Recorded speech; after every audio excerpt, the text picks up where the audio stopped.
1997 সালের ICC champions ট্রফির সেই ঐতিহাসিক জয়ের মুহূর্তটা দেশের মানুষের কাছে এসেছিল বেতারের মাধ্যমে। বাংলাদেশের ক্রিকেটের মোড় বদলে দেয়া সেই সময়ের সাক্ষী হয়েছিল সবাই বাংলা ভাষাতেই। এর আগে পরে দেশের ক্রীড়াঙ্গনের অনেক মুহূর্তই মানুষের কাছে এসেছিল বাংলা ধারাভাষ্যকারদের সুবাদে, কিন্তু সময় যতই গড়িয়েছে ততই বাংলা ধারাভাষ্যকারদের মূল্যায়ন কমেছে।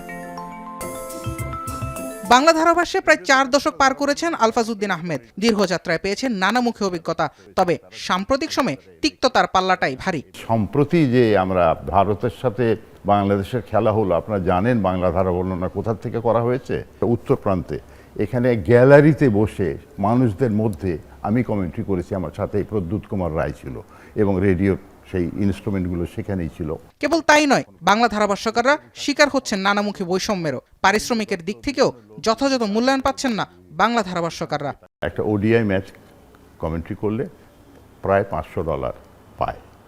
সেক্ষেত্রে বাংলাদেশ বেতারে সরকারি যে কাঠামো রয়েছে সেই কাঠামো অনুযায়ী সর্বোচ্চ যিনি পেমেন্ট পান, আমি তাই পাই, সেটা হচ্ছে $1500 টাকা, 1500 টাকা। এবং এরপরে বি গ্রুপে যারা রয়েছে তারা পায় 1200 এবং সিতে যারা রয়েছে তারা পায় 1000 টাকা। প্রবীণ এই ধারাভাষ্যকারের মতে বাংলা ধারাভাষ্যকে আবার ফিরিয়ে আনতে দরকার যথাযথ পৃষ্ঠপোষকতার।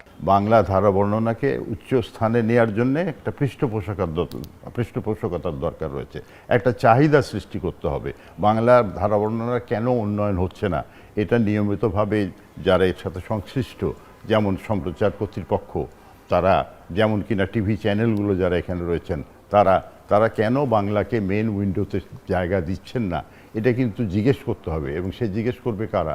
জাতির বিবেক যারা, তারা। তবে আলফাজ উদ্দিন বিশ্বাস করেন ফেডারেশন এবং সরকারের যথাযথ পদক্ষেপের মাধ্যমে বাংলা ধারাভাষ্যের চলমান অবস্থার উন্নয়ন সম্ভব। তাকে এরকম করতে হয়।